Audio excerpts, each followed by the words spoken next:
Anda mengikuti NTV Prime Dialogue, saya Doni De Kaiser. Pemirsa, ledakan amunisi usang milik TNI yang terjadi di Desa Sagara, Kecamatan Cibalong, Kabupaten Garut, Senin pagi 12 Mei 2025, menelan korban meninggal sebanyak 13 orang. 4 diantaranya anggota TNI dan 9 lainnya masyarakat sipil. Pihak TNI yang bertugas sempat mengamankan lokasi, namun informasi belum jelas mengapa penjagaan bisa dilalui warga sipil untuk mendekat ke lokasi. Dan ada warga sipil yang penasaran, ada juga yang bermaksud mengumpulkan serpian logam sisa ledakan yang biasa dijual sebagai besi tua. Tidak hanya korban tewas, terdapat juga beberapa korban lain mengalami luka berat akibat peristiwa ini. Kami terhubung dengan keluarga dari korban almarhum Dadang Iis, yaitu Uus Sutiana, yang terhubung bersama kami melalui sambungan Zoom. Juga ada Guru Besar Ilmu Politik dan Keamanan Universitas Padjadjaran, Profesor Muradi. Selamat bergabung, Kang Uus. Apa kabar? Alhamdulillah baik, Pak. Ya, terima kasih bersama kami. Dan juga ada Prof. Muradi. Selamat sore, Prof. Mas. Baik. Sehat selalu, Mas Doni. Baik, saya ke Kang Uus dulu. Kang Uus, sebelumnya kami haturkan turut berduka cita atas peristiwa dan kedukaan yang Anda alami bersama keluarga. Kang Uus, Anda adalah keponakan dari almarhum Dadang Iis, benar ya? Iya, betul. Iya. Tolong diceritakan bagaimana hubungan kekeluargaan Anda dengan almarhum? Hubungan kekeluargaan sangat baik. Kebetulan kita di sini satu kampung dan rumahnya juga berdekatan. Kami juga kemarin waktu mendapat kabar beliau meninggal itu sangat kehilangan dan tidak menyangka sama sekali akan terjadi hal seperti ini. Iya. Kalau almarhum sendiri sehari-hari aktivitas utamanya apa ini, Kang Uus? Beliau itu kalau yang saya tahu biasanya dari kemarin-kemarin jual beli kayu. Kalau yang saya tahu itu beliau jual beli kayu ya?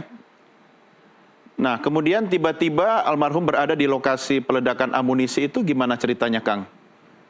Justru saya juga dari pihak keluarga tidak tahu, ini kan peledakan di daerah sini itu di daerah Cibalong itu bukan pertama kalinya. Ya. Itu sangat sering, hampir tiap tahun ada pemusnahan milisil yang sudah kadaluarsa. Dan saya juga dari tahun-tahun sebelumnya nggak pernah dengar keluarga saya suka ikut atau apa. Cuman kemarin katanya dia udah 3 hari suka ikut-ikutan, tapi bukan mulung. Beliau itu bukan sedang mulung di sana.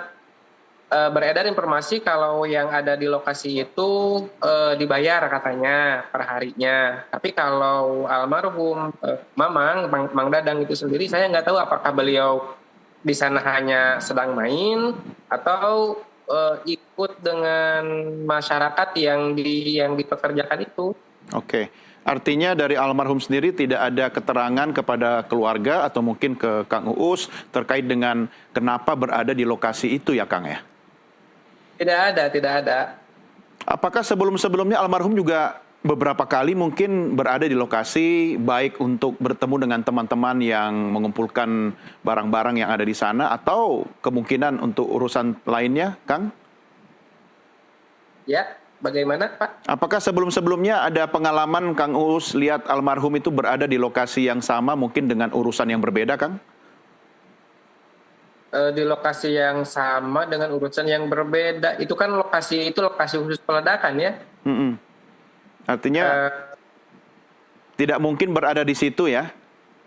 Ya, tidak pernah melihat ada kegiatan di situ kalau almarhum. Ya.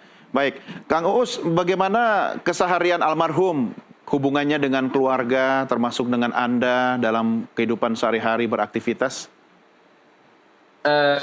Beliau itu salah satu orang yang memiliki jiwa sosial yang sangat tinggi. Kebetulan beliau juga di sini Ketua Karang Taruna Desa. Jadi kalau ada apa-apa dari teman-teman pemuda, dari masyarakat, kapanpun, jam berapapun, ketika dipinta tolong, nggak pernah bilang nggak mau. Jadi salah satu kelebihan dari almarhum Mang Dadang itu adalah jiwa sosial yang sangat tinggi. Makanya kami, dan barusan sekitar jam 17-an baru beres itu ngemakamin beliau, semua teman-teman Karang Taruna turun karena memang jiwa sosial beliau yang sangat tinggi. Ya, artinya kawan-kawan almarhum sangat banyak ya, dan dikenal sering membantu orang lain, begitu ya, Kang ya? Betul. Ya, apakah sebelum kepergian almarhum ada mungkin firasat atau kejadian yang kalau dihubungkan dengan peristiwa kemarin itu akhirnya keluarga merasakan sesuatu yang berbeda? Justru itu Pak nggak ada. Bahkan 2 hari ke belakang itu beliau masih nyamperin ke rumah ngopi ngobrol 2 malam ke belakang itu nggak ada ciri-ciri apa-apa. Hmm. Apa yang dibahas dalam perbincangan terakhir dengan almarhum? Kalau perbincangan terakhir itu kita ngobrol terkait program Karang Taruna untuk bulan Agustus nanti. Beliau ngobrol sama saya, kita nanti di Agustus ngadain turnamen voli yang sifatnya open kata beliau itu. Ya kata Oke. saya tuh nanti saya susun lah kata saya. Jadi Kang Uus juga anggota Karang Taruna yang dibina oleh almarhum begitu ya? Iya, betul betul. Artinya dalam kegiatan Karang Taruna hampir setiap hari pasti berinteraksi dengan almarhum begitu Kang? Ya, iya betul. Ya, baik Kang Uus. Saya ke Prof. Muradi dulu. Prof. Muradi, apa tanggapan dan respon Anda terkait dengan peristiwa peledakan yang memakan korban jiwa ini, Prof? Iya, tadi ada dua hal ya. Yang pertama bicara soal SOP, yang kedua soal interaksi antara apa namanya aparat TNI dengan warga. Ini kan kalau tadi penjelasan Kang U sebenarnya itu kan bukan murni milik dari atau dikelola oleh teman-teman TNI, tapi itu kan BKSDA. Jadi ada pengolahan lain. Mungkin bisa jadi almarhum Kang Us mungkin sedang mencari kayu dan sebagainya karena itu kan balai di area BKSDA. Nah, yang kedua yang saya khawatir sebenarnya memang teman-teman yang almarhum yang meninggal itu juga dipekerjakan dipekerjakan oleh teman-teman TNI untuk membantu membersihkan dan sebagainya, termasuk misalnya yang ada yang mulung juga. Nah, ini kan agak unik sebenarnya karena memang secara SOP nggak boleh kalau kita bicara soal pemusnahan disposal weapon dan sebagainya, itu memang harus orang yang expert, orang yang kemudian di bidangnya. Jadi katakanlah teman-teman ini atau sipil yang memang dipekerjakan memang dalam bidang yang memang di bidangnya sendiri. Jadi kalau pun sekarang misalnya ada sipil yang terlibat di sana, saya kira perlu ditelusuri betul apakah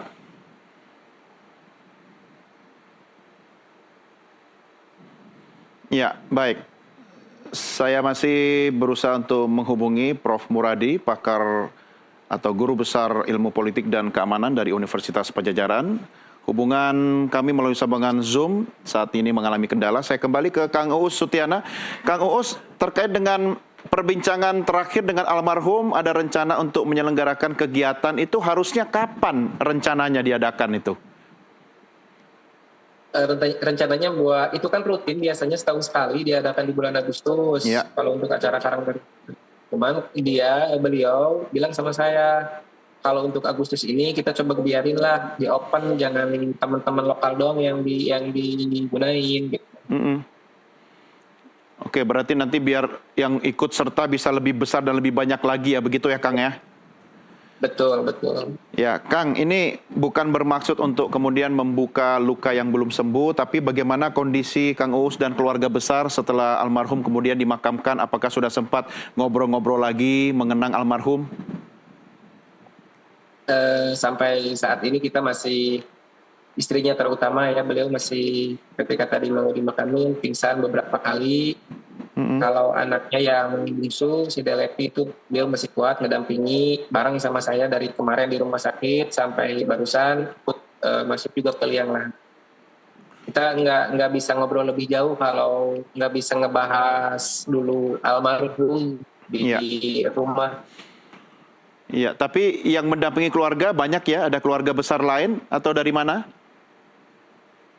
Banyak ada dari keluarga besar ada semua, terusan dari tetangga-tetangga yang dekat juga terus ngedamping, ada banyak di sini. Ya, Kang Uus, ini saya dengar kabar bahwa sebelum almarhum meninggal sempat mengirimkan pesan melalui komunikasi WhatsApp ya, kirim foto, kemudian ada pesan awas nggak beleduk gitu ya. Bisa diceritain soal pesan itu? Pesan itu dikirim beberapa menit sebelum ledakan yang pertama ya. Itu kan ledakannya saya juga nggak tahu Cuman tadi ngobrol sama teman-teman, ledakan hari ini itu cuman hari kemarin itu cuman ada 2 ledakan hari kemarin itu. Nah, almarhum karena memang posisinya nggak tahu, saya juga nggak tahu almarhum itu ngobrol atau dekatnya dengan siapa ada di lokasi itu. Kalau melihat kan ada salah satu foto yang beliau berfoto dengan salah satu anggota ya. Betul, di depan truk TNI ya. Betul, iya betul yang di depan truk TNI itu. Iya. Saya nggak tahu beliau dekatnya dengan siapa. Nah, beberapa menit sebelum kejadian, sebelum ledakan yang pertama, beliau ngirim pesan, awas beleduk kata beliau. Oh, ya oke. kita di grup WA karena cuma jadi ini doang, cuma jadi apa namanya kalau bahasa Sunda mah guguyon gitu. Iya, iya, iya. Baik, baik. Kang Uus, kita rehat sejenak. Nanti kita lanjutkan lagi diskusi kita setelah azan maghrib ya. Karena saat ini...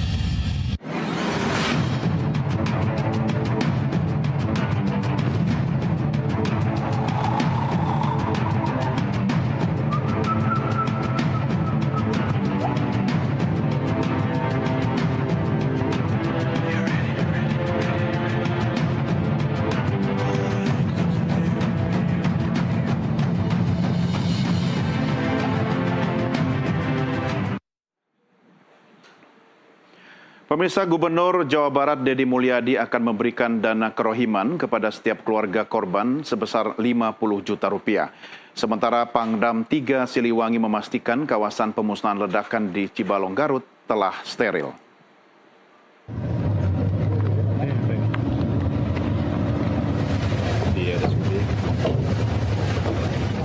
Selasa siang, Pangdam 3 Siliwangi, Majen TNI Dadang Arif Abdurrahman bersama dengan Gubernur Jawa Barat Deddy Mulyadi dan Kapolda Jabar Irjen Rudi Setiawan mengunjungi korban tewas ledakan di ruang jenazah RSUD Pabengpek, Garut. Di hadapan ratusan keluarga korban yang menunggu hasil identifikasi, Gubernur Jawa Barat berjanji akan memberikan dana kerohiman kepada setiap keluarga korban sebesar 50 juta rupiah. Selain itu, pemerintah pun akan menjamin sekolah anak korban hingga ke perguruan tinggi. Tidak terlantar ke mereka nilainya per orangnya berapa. Nah itu langkah-langkah yang kita berikan saat ini. Berapa Pak tadi nilainya Pak? Oh ya nilainya per orang 50. Pak, tadi kan kalau yang sekolah? Sekolahnya kan sudah tanggung jawab saya. Jadi sampai kuliah ya? Yang sampai kuliah. Tadi kan sempat ngobrol langsung dengan salah satu pekerja itu Pak. Sebenarnya apa yang jadi omongan? Ya mereka itu bekerja. Pengakuannya adalah mereka bekerja di sana sudah lama, dari 10 tahun ikut membantu dan menjadi profesi yang ditekuni dalam setiap hari di sana. Dan kelihatannya sudah sangat berpengalaman menangani. Terkait kasus ledakan pemusnahan amunisi tidak layak, Pangdam Siliwangi meminta agar masyarakat tidak masuk ke area pemusnahan kemarin. Area tersebut sudah disterilisasi dan segala bentuk kegiatan masyarakat guna proses penyelidikan dan investigasi di lapangan berjalan lancar. Ini mau seperti apa Pak? Masih tim investigasi belum selesai ya. Nanti timnya kan masih bekerja ya. Itu masih layak enggak dan dilanjutkan dan? Nah kita lah, tergantung nanti tim investigasi ya. Sekarang steril kan ini? Wah lagi steril, udah steril. Bang, hasil evaluasinya seperti apa Bang ke depannya dan? Nanti kita lihat ke depan, karena kan aturannya bagaimana gitu. Yang jelas investigasi nanti kita lihat. Bang, izin hasil evaluasinya. Jasad korban warga sipil yang berjumlah 9 orang masih diidentifikasi di RSUD Pabengpek. 5 jasad sudah teridentifikasi dan dikenali. 3 diantaranya akan segera diserahkan ke keluarga untuk disemayamkan. Dari Garut, Jawa Barat, Idrus Andriawan, jurnalis NTV melaporkan. Saya minta pertanggungjawaban karena bapak saya di situ bukan seperti yang orang. Kita lanjutkan diskusi kita. Saya tengah berbincang melalui sambungan Zoom dengan Uus Sutiana, yaitu keponakan dari almarhum Dadang Iis, dan juga sebelumnya sempat berdiskusi dengan Prof. Muradi, Guru Besar Ilmu Politik dan Keamanan Universitas Padjadjaran. Saya kembali ke Kang Uus. Kang Uus, ini sambil mengenang almarhum, apakah ada hobi atau mungkin kesukaan almarhum yang Anda ingat selama ini? Kalau hobi, beliau olahraga di Polri. Ya, gimana Kang? Saya agak terputus suaranya Kang. Kalau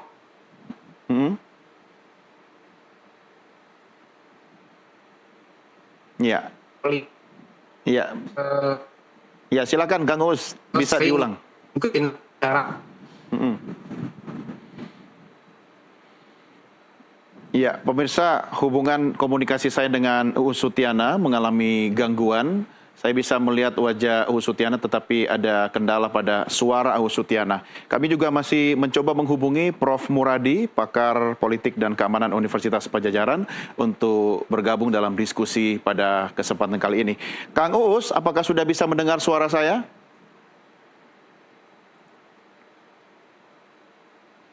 Ya, sepertinya komunikasi terputus dan kami akan mencoba untuk memperbaiki komunikasi kami dengan narasumber. Jangan kemana-mana pemirsa, NTV Prime Dialog segera kembali sesaat lagi.